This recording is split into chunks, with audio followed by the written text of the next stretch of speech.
Hello दोस्तों, नमस्कार। स्वागत है आप सभी का एजुकेशन मंत्रा में। दोस्तों, इस वीडियो में हम बात करने वाले हैं तमाम भर्तियों से संबंधित लेटेस्ट अपडेट और साथ ही साथ कुछ उत्तर प्रदेश में नए बड़े परिवर्तनों के बारे में। तो चलिए दोस्तों, वीडियो को स्टार्ट करते हैं। और सबसे पहले यहाँ पर हम एक खबर है कि क्या अमित शाह होंगे यूपी के नए सीएम। इस खबर को कल वीडियो के माध्यम से प्रस्तुत किया गया था आप लोगों के समक्ष। और साथ ही साथ यहाँ पर आज के समाचार पत्र में दिखाई पड़ रहा है कि योगी सरकार के मंत्रिमंडल में नए चेहरे शामिल होंगे। शपथ ग्रहण को भी लेकर यहाँ पर डेट निश्चित हो चुकी है। तो देखते हैं क्या कुछ यहाँ पर रहने वाला है। दोस्तों, ये महज एक पेपर कटिंग है, किसी प्रकार का कोई भी इसमें रियलिटी का बिंदु नहीं है। इसकी हकीकत हमने जान ली है। ये दोस्तों एक्चुअली क्या होता है कि समाचार पत्र भी थोड़ा सा मस्खरी करते हैं और वो लोग बुरा न मानो होली है इस सेक्शन के तहत जो है इस प्रकार की कुछ खबरों को प्रकाशित कर देते हैं जो यहाँ पर थोड़ी सी कन्फ्यूजन को क्रिएट करती हैं। तो ये खबर पूरी तरीके से यहाँ पर देखा जाए तो बुरा न मानो होली है के अंतर्गत रखी गई है। इसको लेकर आपको कंफ्यूज होने की आवश्यकता नहीं है। आपके अपने सीएम योगी आदित्यनाथ जी ही दोबारा यहाँ पर शपथ लेंगे। हालांकि यहाँ पर जो कयासबाजी है वो लगाई जा रही है कि आफ्टर नरेंद्र मोदी कौन होगा पीएम। तो वो भाजपा वाले डिसाइड कर लेंगे कि कौन पीएम बनेगा। लेकिन फिलहाल के लिए उत्तर प्रदेश की बागडोर यूपी के पूर्व सीएम आदित्यनाथ जी के ही हाथों में रहने वाली है और योगी सरकार 2.0 अस्तित्व में बहुत जल्द आएगी। देख सकते हैं दोस्तों, उप मुख्यमंत्री भी रहेंगे। सरकार में 20 नए चेहरे हो सकते हैं शामिल। यूपी विधान परिषद की बात करें तो 36 उम्मीदवारों की सूची पर मुहर लग चुकी है और 21 मार्च के बाद शपथ ग्रहण होगा। देखा जाए तो 21 मार्च को विधानसभा चुनाव के नामांकन का अंतिम दिन है, लिहाजा 22 को विधायक दल की बैठक हो सकती है। ऐसे में 23 या 24 को योगी सरकार 2 का शपथ ग्रहण समारोह हो सकता है। अपना दल को एक कैबिनेट, एक राज्य मंत्री व निषाद पार्टी को एक कैबिनेट मंत्री का पद मिल सकता है। यहाँ पर दोस्तों बताया जा रहा है कि बेबी रानी मौर्य, प्रतिभा शुक्ला का मंत्री बनना तय है। देखिए, नई टीम में प्रदेश अध्यक्ष स्वतंत्र देव सिंह को भी मंत्री बनाया जा सकता है। पुराने मंत्रियों में सिद्धार्थनाथ सिंह, ब्रजेश पाठक, नंदगोपाल नंदी, सूर्य प्रताप शाही, रामपाल वर्मा, आशुतोष टंडन, मोहनीश रजा, अनिल राजभर, संदीप सिंह के नाम हैं। पूर्व आईपीएस असीम अरुण, राजेश्वर सिंह, जितिन प्रसाद, AK शर्मा, बेबी रानी मौर्य, अंजुला माहौर, प्रतिभा शुक्ला को भी मंत्री यहां पर बनाया जा सकता है। पीएम के निर्देश के बाद सभी राज्यों के विधायकों का पहले डेटा तैयार किया। इसके बाद नई टीम के गठन का विचार विमर्श हो गया है। देखिए, 25 साल का नया नेतृत्व चाहते हैं मोदी।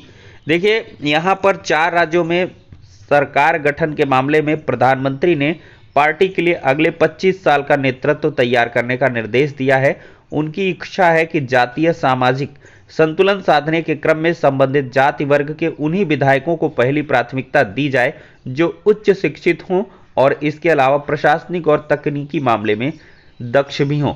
तो भाजपा ने यहां पर देखा जाए तो उत्तर प्रदेश में मुख्यमंत्री योगी आदित्यनाथ के नेतृत्व में बनने वाली नई सरकार के मंत्रिमंडल के सदस्यों और विधान परिषद चुनाव में पार्टी उम्मीदवारों के नामों को तय कर लिया है। मंत्रिमंडल में उप मुख्यमंत्री भी होंगे। करीब 20 नए चेहरों को शामिल किया जा सकता है और डिप्टी सीएम केशव प्रसाद मौर्य मंत्रिमंडल में बने रहेंगे, जबकि दिनेश शर्मा की जो भूमिका है वो बदली जा सकती है। तो ये बहुत जो नई चीजें हैं वो देखने के लिए मिल रही हैं। और यहाँ पर दोस्तों देखा जाए तो जो बसपा का वोटर है वो शिफ्ट हो गया है बीजेपी में। तो ऐसे में यहाँ पर जाटव बिरादरी की किसी को डिप्टी सीएम बनाया जाएगा या विधानसभा अध्यक्ष की जिम्मेदारी दी जाएगी। मतलब एक बड़े पद पर यहाँ पर जाटव समाज के किसी एक लोग को भी यहाँ पर रखा जाएगा, जिससे जातिगत और सामाजिक संतुलनों को बनाए रखा जा सके। तो फिलहाल के लिए दोस्तों यहाँ पर देखा जाए तो सबका साथ, सबका विकास और सबका विश्वास और सबका प्रयास की झलक आपको देखने के लिए मंत्रिमंडल में देखने के लिए यहाँ पर मिलेगी। और महिला वोट बैंक की बड़ी भूमिका रही है। महिला कार्यकर्ताएं काफ़ी बीजेपी में सक्रिय रही इस बार। तो उनको भी नई लीडरशिप यहाँ पर मिल सकती है। और यहाँ पर इस प्रकार के जो चेंजेस हैं वो योगी सरकार में देखने के लिए मिलने वाले हैं। अब दोस्तों यहाँ पर बात करेंगे यूपी टीटी पेपर लीक मामले में एक बड़ी कार्रवाई हुई है। यहाँ पर देखा जाए दोस्तों तो जो पेपर था वो लीक हुआ था और योगी आदित्यनाथ जी काफ़ी नाराज़ हुए थे और उन्होंने एक मंच से ऐलान भी किया था कि जो कोई भी यहाँ पर दोषी है वो कोई भी बख्शा नहीं जाएगा, और उन्होंने बुलडोजर चलाने की साफ बात कही थी। तो यहाँ पर बड़ी कार्रवाई का दौर शुरू हो चुका है। देख सकते हैं दोस्तों, टीटी प्रकरण में डीआईओएस को शासन ने किया निलंबित। शिक्षक पात्रता परीक्षा की शुचिता भंग करने के मामले में 22 हुए थे गिरफ्तार। पकड़े गए स्कूल प्रबंधक समेत कई जेल में निरुद्ध किए गए हैं। देखिए यहाँ पर जिला विद्यालय निरीक्षक आजमगढ़ को निलंबित किया जा चुका है और इस कार्रवाई को लेकर शिक्षा विभाग से जुड़े लोगों में हड़कंप मच गया है। जिलाधिकारी ने कार्रवाई की पुष्टि करते हुए कहा कि प्रकरण में संलिप्त सभी लोगों पर सख्त कार्रवाई की जाएगी। 23 जनवरी को शुचिता भंग करने का प्रयास किया गया था और इस मामले में अब एक बड़ी कार्रवाई देखने के लिए मिल रही है और धीरे धीरे और भी लोगों पर यहाँ पर कार्रवाई होगी। बहुत सारे नाम यहाँ पर आपको दिखाई पड़ रहे हैं और ये सभी सलाखों के पीछे हैं। अब दोस्तों बात करेंगे सुपर टीटी 2022 जुमला है या हकीकत है। क्योंकि छात्र लगातार यहाँ पर समाचार पत्रों में कभी 17,000 तो कभी 40,000, कभी 50,000, कभी 51,000, कभी 70,000, कभी 1 लाख इस प्रकार की भर्तियां देखते हैं। तो क्या हकीकत में सुपर टीटी होगा या वैसे ही कोई चीज़ दिखाई पड़ रही है कि सुपर टीटी जैसी कोई चीज़ नहीं होगी। तो देखिए दोस्तों, एक बात तो तय है कि योगी सरकार का अस्तित्व फिर से बरकरार है।